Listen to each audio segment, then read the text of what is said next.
In the fog-filled streets of London, during the late 19th century, a shadow walked among the people.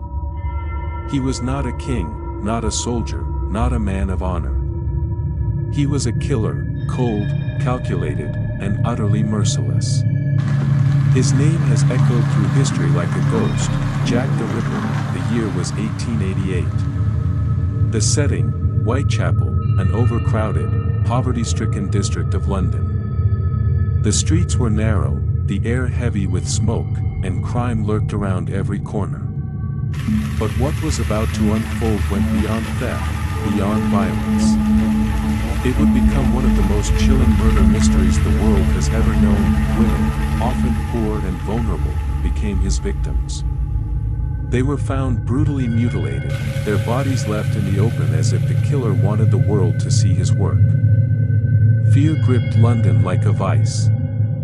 People locked their doors earlier, whispers spread in taverns, and the press printed story after story, feeding a nation's obsession. The killer seemed to vanish into thin air after each attack. No one saw him, no one heard him, and yet everyone knew he was out there. Was he a doctor? A butcher? A nobleman with a twisted hunger? The theories multiplied. Even Scotland Yard, the pride of British law enforcement, was left chasing shadows, but what made Jack the Ripper different from other killers was not just the savagery of his crimes, it was the mystery that followed him. Letters began arriving at police stations and newspapers, signed with a chilling name, Jack the Ripper. Some claimed to be hoaxes. Others, perhaps, real. The world had never seen a killer so bold, so taunting, so untouchable. As weeks turned into months, the body count grew, the terror deepened, and the legend was born. Newspapers carried the horror across oceans. Suddenly, Jack the Ripper was not just a London nightmare, he was a global fascination. He became a symbol of evil hiding in plain sight, of darkness lurking where society least expected. Over a century has passed, yet the question still lingers: who was Jack the Ripper? Was he a surgeon with deadly precision? A member of royalty hiding behind wealth and privilege? Or an ordinary man, blending into the crowd, invisible until it was too late? Many have claimed to know the answer. Some believe modern science has solved the case with DNA testing. Others insist it will forever remain unsolved. But one truth is undeniable: Jack the Ripper changed crime, investigation, and public fear forever. And tonight, we step back into those haunted streets of Whitechapel, into the world of shadows, secrets, and suspicion. Together, we will retrace the steps, uncover the theories, and confront the chilling possibility: has the mystery of Jack the Ripper finally been solved, or is it a legend that refuses to die? To understand the terror of Jack the Ripper, we must first step into the streets of Whitechapel in 1888. This was not the London of palaces, theaters, or fine society. Whitechapel was a district drowning in poverty, overcrowded and diseased, its narrow alleys filled with desperation. The Industrial Revolution had drawn thousands to London, but many were left behind, living in crumbling tenements where entire families shared single rooms. The streets were alive with noise, the clatter of horse-drawn carriages, the cries of street vendors, the drunken shouts outside taverns. But beneath the chaos was a simmering darkness. Prostitution was rampant. Women, unable to find honest work, turned to the streets to survive. They were vulnerable, walking the foggy alleys at night, hoping for a few coins that might pay for food or shelter. These women became the most tragic victims of what was to come. The police presence was thin, and law enforcement was stretched to its limits. Whitechapel was considered dangerous even before the murders began. Street gangs, pickpockets, and violent criminals lurked in the shadows. Yet no one could have imagined the kind of horror about to descend on the district. The atmosphere of Whitechapel made it the perfect hunting ground for a predator. The thick fog rolled in almost every evening, swallowing the gas lamps in a ghostly haze. The narrow alleys twisted and turned, easy for a man to vanish into. At night, the cries of the city seemed to fade into silence, leaving only footsteps echoing through the mist that it was here, in this desperate and forgotten corner of London, that Jack the Ripper emerged. His victims were women society had ignored, women the newspapers often dismissed as unfortunates. But through their tragic deaths, the world would come to know their names. Whitechapel was more than just the backdrop for the murders, it was a character in the story itself. Its poverty, its darkness, its neglect all combined to create the stage for one of history's most chilling mysteries. Without Whitechapel, Jack the Ripper may never have found the perfect ground for his reign of terror. As the summer of 1888 turned into autumn, the first whispers began to spread through the district. Something evil was lurking in the fog. And soon, the world would learn his name. The summer of 1888 was unusually tense in Whitechapel. Crime was already high, but nothing prepared the people for what was about to unfold. In the early hours of August 31st, a woman's body was discovered lying in a dark street in Bucks Row. Her name was Mary Ann Nichols, the first recognized victim of Jack the Ripper. Her throat had been slashed, and her body bore marks of brutal mutilation. It was a killing unlike the usual violence of Whitechapel. This was not the work of a drunkard or a random brawl, it was precise, deliberate, and chilling. The police arrived quickly, but with little evidence. They were left bewildered. Before the district could recover, another murder followed. Annie Chapman, a woman struggling to survive on the streets, was found in Hanbury Street on September 8th. The savagery was worse this time. The precision suggested knowledge of anatomy, fueling theories that the killer might be a butcher or even a doctor. The press seized on this detail, and the terror began to spread beyond Whitechapel. By then, whispers had already started. Who was this monster? Why did he choose these women? And most importantly, when would he strike again? People began locking their doors earlier, and women feared walking the streets alone. Yet for the poor of Whitechapel, there was little choice. Survival meant venturing into the night. Even with death lurking in the shadows, the authorities scrambled for answers. The Metropolitan Police and the City of London Police, two forces often at odds, launched investigations.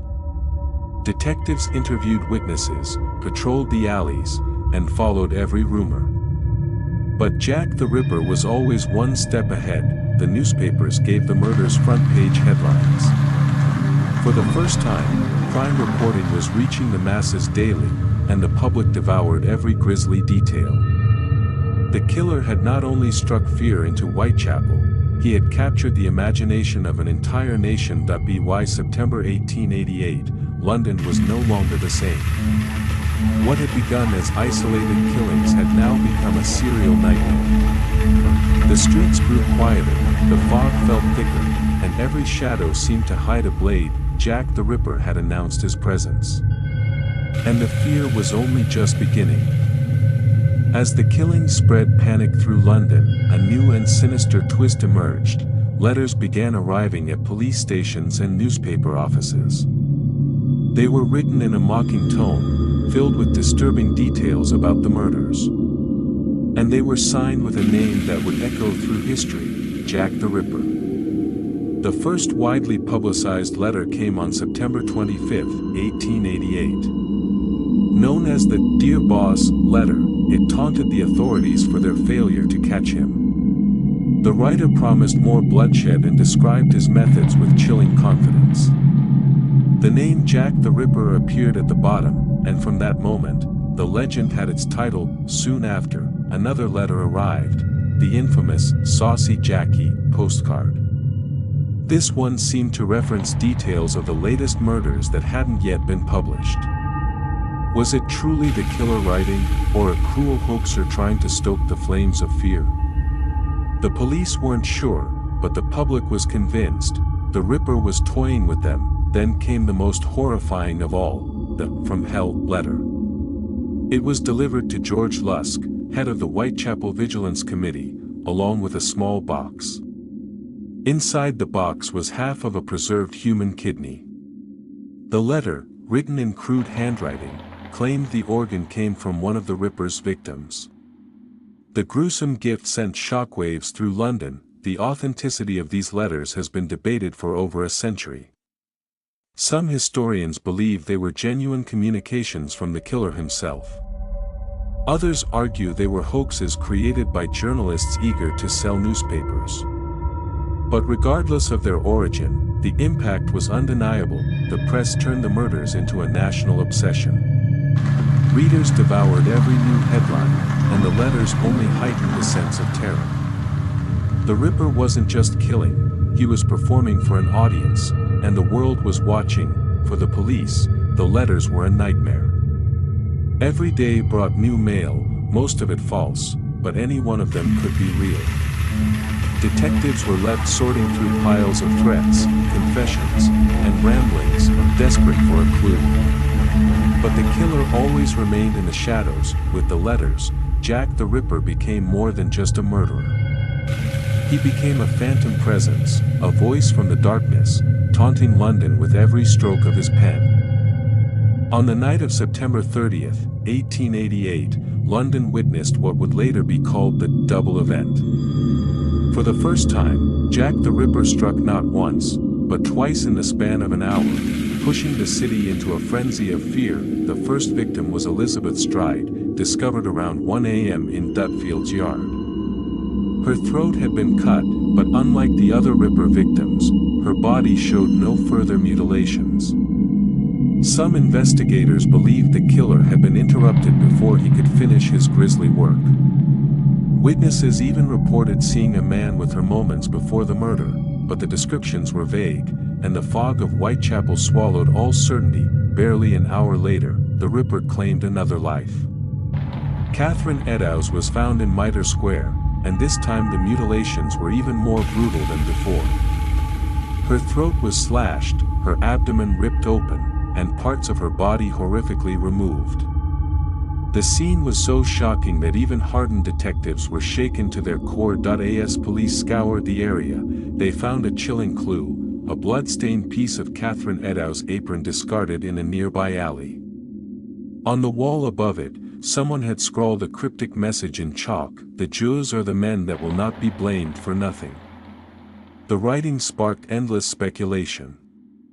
Was it left by Jack the Ripper himself, or was it an attempt to frame London's Jewish community, already facing suspicion and prejudice? The police, fearing riots, quickly ordered the message erased. The decision remains one of the most controversial moments of the investigation. By dawn, news of the double murders spread like wildfire. 2 women dead in one night, within walking distance of each other. It was proof that the killer could outwit the police and strike at will. Londoners felt utterly helpless.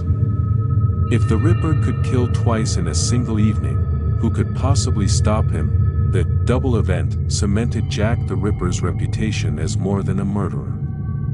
He was now seen as an unstoppable phantom, slipping through the fog and shadows of Whitechapel, laughing at the men who hunted him. By the autumn of 1888, London had grown weary of the endless fear.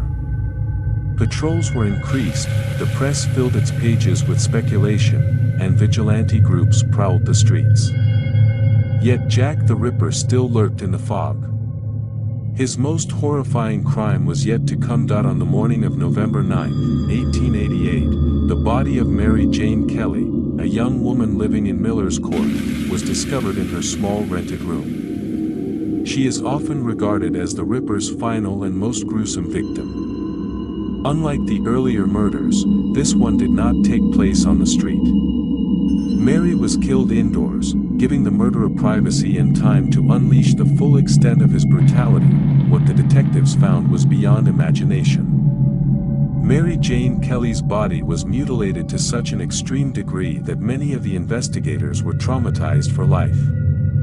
The crime scene was described as the work of a madman.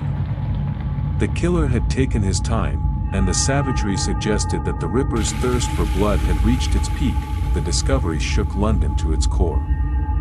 The brutality of the murder, combined with the fact that it had occurred behind closed doors, marked a terrifying escalation. If Jack could enter homes, then nowhere was safe, but strangely, after Mary Jane Kelly, the killing suddenly stopped. No more women were found murdered in the Ripper's signature style. London remained on edge for months, waiting for the shadow to strike again.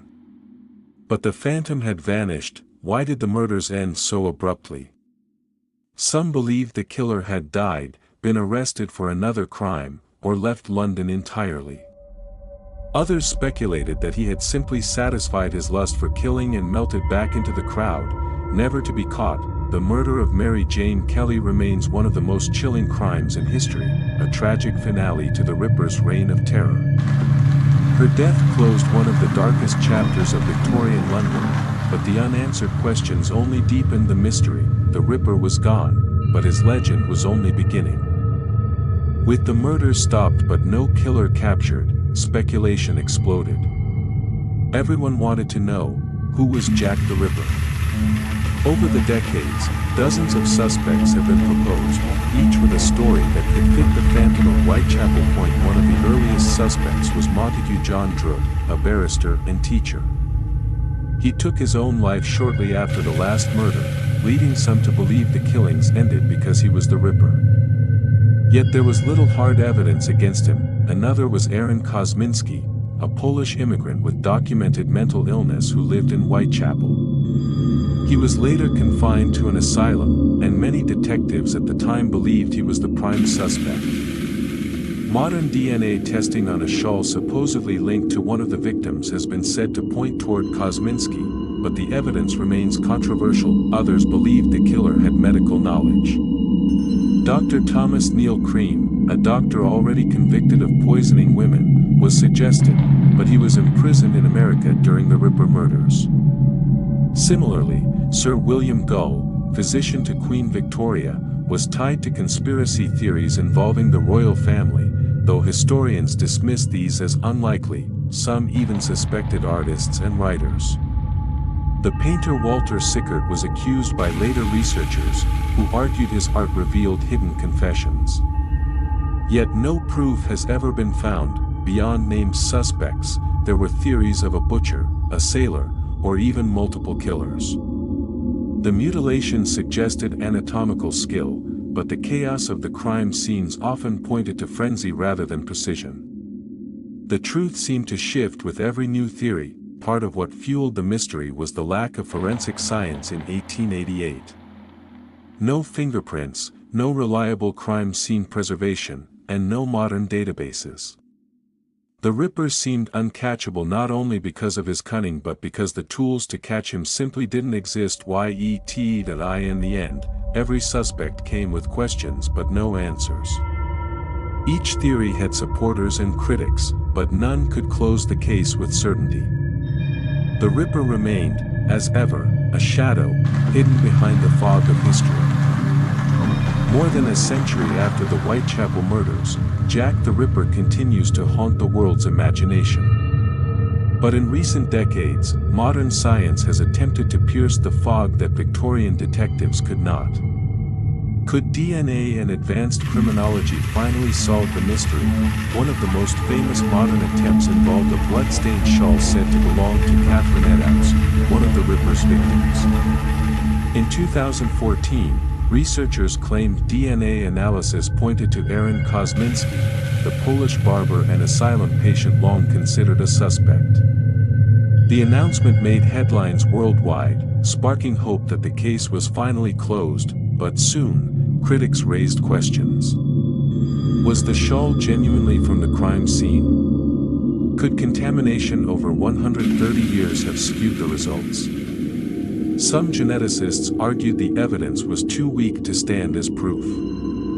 The debate reignited the mystery rather than solving it. Other forensic techniques have been applied too. Criminal profilers studied the case files, suggesting Jack was likely a local man, familiar with Whitechapel's maze of alleys, and perhaps suffering from severe psychological illness.